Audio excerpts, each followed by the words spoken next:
Hello everyone, this is Midlife Music Teacher and I'm Mrs. G. And in this video, I'm going to share my experience with vocal issues and how that can impact one as a music teacher and a professional voice user. So let's take it from the top.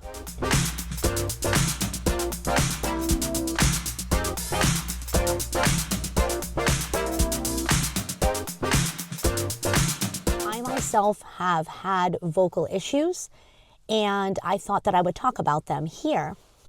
As a professional voice user, which teachers, TV hosts, radio hosts, podcasters, many people who use their voice as part of their job, your voice not only is an intricate part of your job, but your voice is kind of who you are. It's how you communicate with other people, and especially for musicians and music teachers, and especially for singers, kind of the way you express your soul, your craft, your creativity. For me, it wasn't so much noticing this change year after year with my voice. What would happen is every October or November, when the heat in my buildings was turned on and it would kick up all the dust and mold, my allergies would just flare up bad. And I would become completely congested, and the congestion would cause postnasal drip. Postnasal drip would cause coughing. And so I would be congested and coughing for probably about 4, sometimes 5 months, right through till March or April. And obviously this would affect my voice. Sometime in the beginning of December, every year, my voice would just quit. It would not work right. Sometimes I would lose it completely. And it was very frustrating. But when Christmas vacation would roll around, I would be able to give my voice that rest for almost 2 weeks. And when we came back to school in January, my voice was working what I thought was appropriately or properly again. However, in the winter of 2009 into 2010, despite giving my voice the rest, when we returned to school, my voice did not come back. And I was completely and utterly devastated. I was trying to sing. I was trying to lead my beginner band. I was trying to do all these things, and my voice wasn't working right. And it was devastating. At this point, I went to my primary care doctor. I told her what was going on, and she could not help me properly, so she sent me to an ENT, an ear, nose, and throat doctor. And I'm so very grateful for the doctor that I went to. My doctor has since retired. She was an expert in my area on treating vocal problems for, as she called them, professional voice users. And so when I went to her, she did this little scope. The scope was similar to what's pictured here. My doctor sprayed a numbing solution up my nose and then stuck a scope up through my nose to look at the vocal cords in my throat. The doctor noticed a few things. Number one, my vocal folds were completely inflamed, and they were inflamed due to this postnasal drip. And this postnasal drip was occurring because of my allergies were completely out of control. She also noticed a polyp on one of my vocal cords. But in order to really get a better look at the polyp, I had to go for a different test. So I was scheduled for an allergy test to find out what exactly was causing my allergy problems. My doctor sent me for a rigid stroboscopy. And for this test, there's a numbing agent that's sprayed in the back of your throat. And they stick this rigid metal tube into the back of your throat that has a camera and a strobe light at the end of it. And it produces an image on a screen, and they make you do all these kind of vocal exercises so they can see the vocal folds and they can see how they're functioning. This strobe light kind of gives them that picture of how the vocal folds are functioning. And I found it fascinating to be able to see my vocal cords like that. Special test where they could get a better look at my vocal cords and how my vocal cords were functioning. So my doctor ordered these tests, allergy tests, and a rigid stroboscope to see how my vocal cords were functioning and how that polyp was affecting my vocal cord function. In the meantime, she prescribed me a steroid to try to reduce the inflammation and to reduce the size of the polyp. After I went through all the allergy tests, she prescribed me some allergy medications, an oral medication plus a nasal spray. And then after my stroboscope, I was also prescribed some speech therapy. So I was going to a speech therapist, I was taking the medications, and I had a follow-up appointment. The follow-up appointment showed that my nodule had not gotten any smaller, and I was still experiencing some frustrations. However, a lot of the other problems were starting to clear up. So it was at this point that we decided to go for a vocal cord surgery. I scheduled the surgery for the Tuesday before my April vacation. What that allowed me was it allowed me enough days to heal after the surgery before I went back to work. The healing process after a vocal cord surgery is, the first thing is you have to not speak for at least a week. 7 to 8 days. And so I wanted to make sure that I would have enough time for my voice to heal and maybe to start using my voice very gently the few days before I went back to work. I had 4 days out of work before my vacation.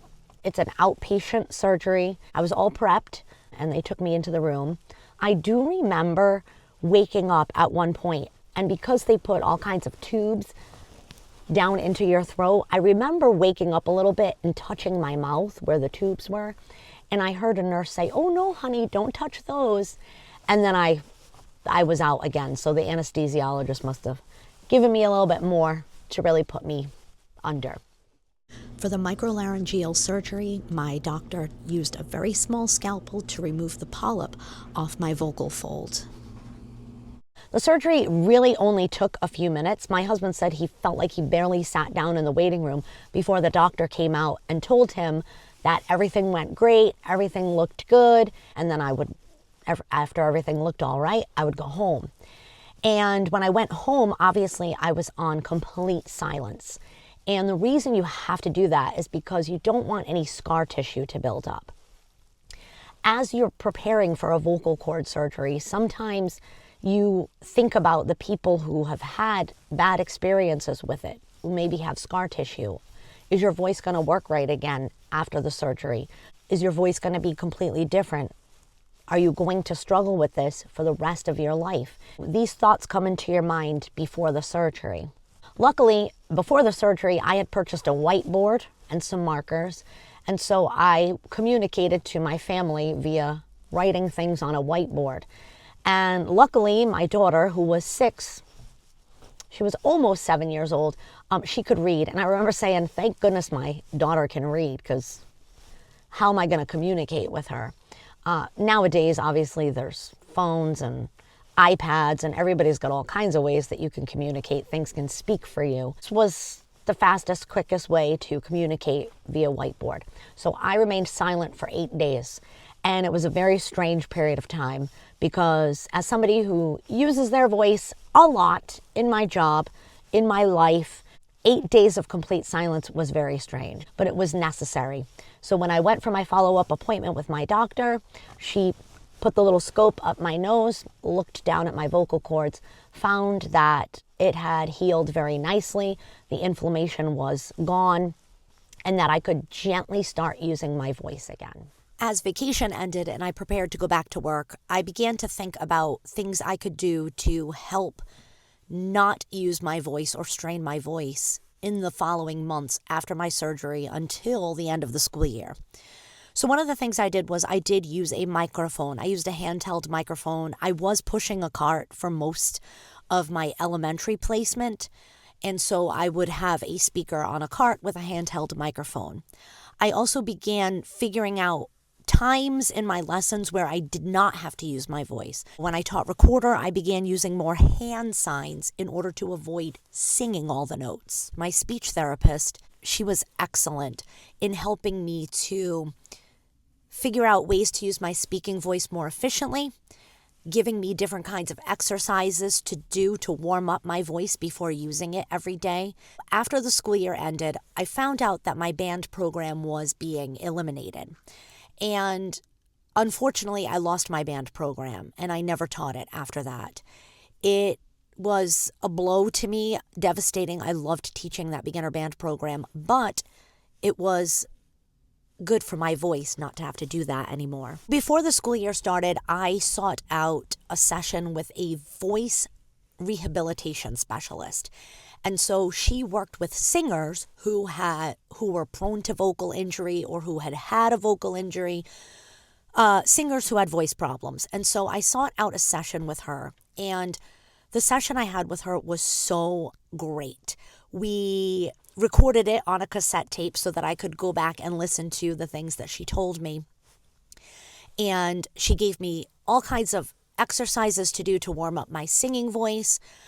She gave me advice on how to more efficiently use my singing voice. One thing that the speech therapist and the voice rehabilitation specialist both told me was that they didn't see any signs in my speaking or singing voices that indicated to them that it was my speaking or singing that caused my vocal injury in the first place.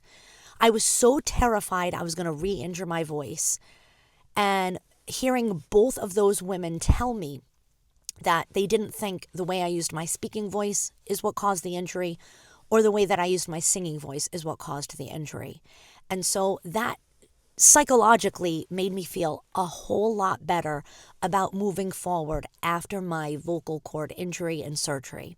They all believed that my injury was due to my coughing. In conclusion, I would just like to say that I have never had another vocal cord injury since 2010.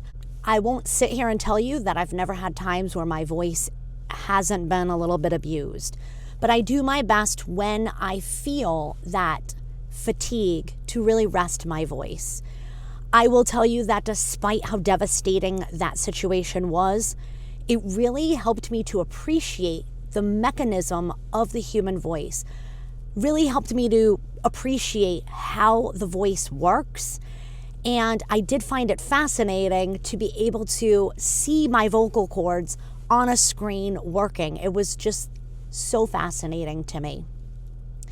Moving forward, I took some things into my practice as a professional voice user, and I give this advice to anybody else, especially teachers. Number one, use a microphone. I can't stress how helpful that is in reducing vocal fatigue. Mic up. It is really, really, really beneficial, no matter how many kids you teach or how many hours during the day you teach or what kind of room you teach in. Microphone is so helpful.